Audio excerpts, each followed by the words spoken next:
Hello friends नमस्कार। बर्तमान आम एक न्यू जॉब अपडेट नहीं आसचे केहूँ डिस्ट्रिक्ट पाए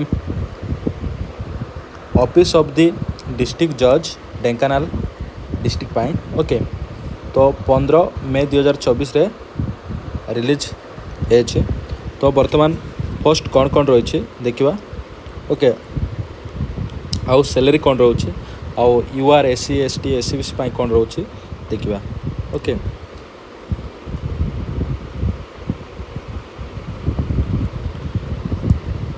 प्रथम रहा जूनियर क्लर्क 19,000 टू 63,000 पर्यंत सैलरी रोचे।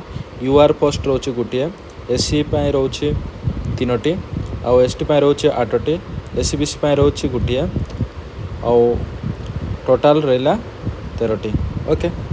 देन जूनियर टाइपिस्ट रोचे ओके। तो सैलरी रोचे से सेम सैलरी 19,000 रु 63,000 पर्यंत ओके। यूआर रोचे गोटे, एससी रोचे 0, एसटी रोचे 2टी ओके, एससीबीसी 0 एंड टोटाल 3टी। देन 3 नंबर आसला टेनोग्राफर ग्रेड 3 ओके। 25,000 रु 81,000 पर्यंत सैलरी रहिबो। यूआर रोचे 0, एसटी रोचे 2टी आउ टोटाल होची 3टी, एससीबीसी 0 ओके। Then SCB 0। तो सैलरी अमीन रोचे 21,000 टू धरी 70,000 पर्यंत सैलरी रोचे। यूआर रोचे 0, एससी रोचे 0, एसटी रोचे गोटे, एससीबीसी 0 टोटाल रोचे गोटे पोस्ट ओके।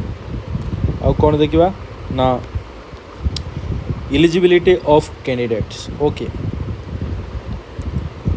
कौन जूनियर क्लर्क पाई आउ टाइपिस्ट पाई, जूनियर टाइपिस्ट एंड टेनोग्राफर पाई ओके।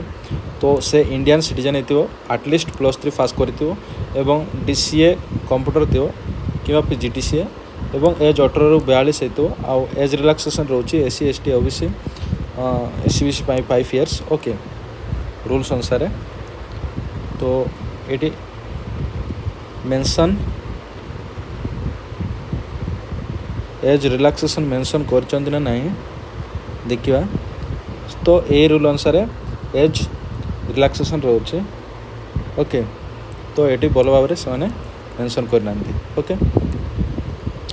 देन कौन रोचे ना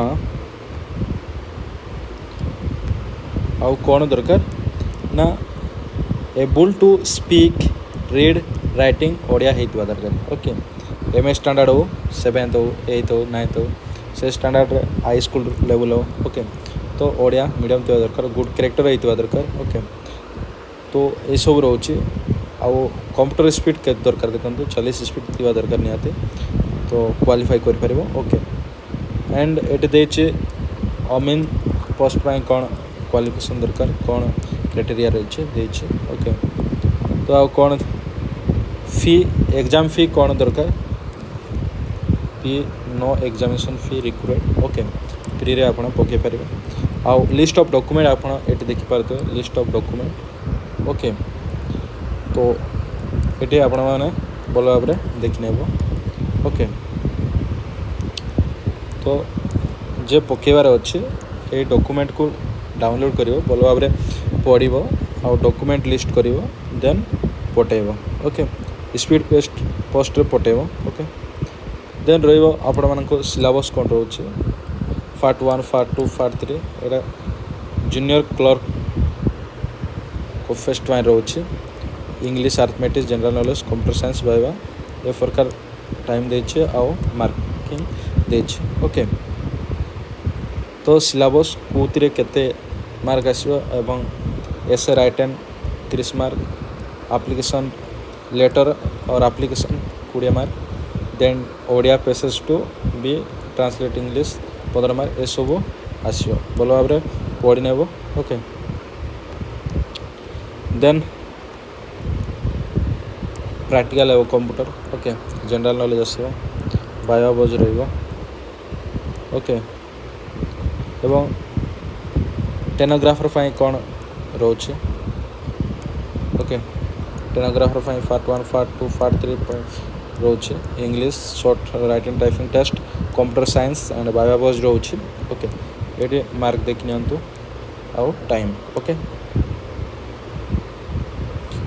ये सब सिलेबस केमती पड़ो कौन कौन कौन पड़ो ये सब दे ओके जूनियर टाइपिस्ट ओके ये देखिपे ये सब ओके देन आपण मैंने सब भल भाव पढ़े और प्रिपरेशन भी हो पार ओके ये अमीन कौन कौन रोच ओके देखनी आउ कौन रोचे जी पकेब ये अनुसार आपण मैंने प्रिपरेशन हो पार ओके तो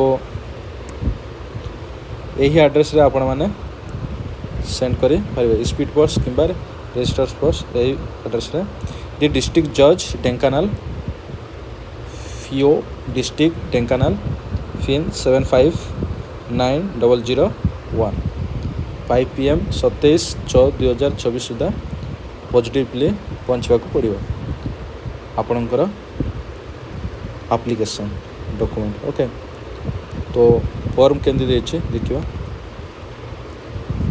यही फॉर्म आपण प्रिंट करके फिलअप कर यहाँ हूँ फॉर्म पोस्ट अप्लाइड फॉर हु पोस्ट अप्लाई करुँ कौन फोटो लगे then name father name sex and marital permanent address present address date of birth okay ये सब फिलअप करके आपण मैंने सेल्फ अटेस्टेड करके सेंड कर पार 10th +2 +3 diploma in computer science revenue जब कर एनी अदर क्वालिफिकेशन जदि थी ओके देन डिक्लेरेशन पड़ो देन ये आपण मानकर प्लेस डेट लगे ये आपण मानकर सिग्नेचर मोबाइल नंबर ईमेल देकी पठाई पार तो फ्रेंड्स आपण मानक केमिति लगिला यही इनफॉरमेशन जदि आपण मानक भल लगिला इनफॉरमेशन तो आम चैनल को प्रथम कर देखुं सब्सक्राइब करना तो सब्सक्राइब कर दिंतु सर्वप्रथमे एमती जॉब नोटिफिकेशन पाइबा थैंक यू फ्रेंड्स रही।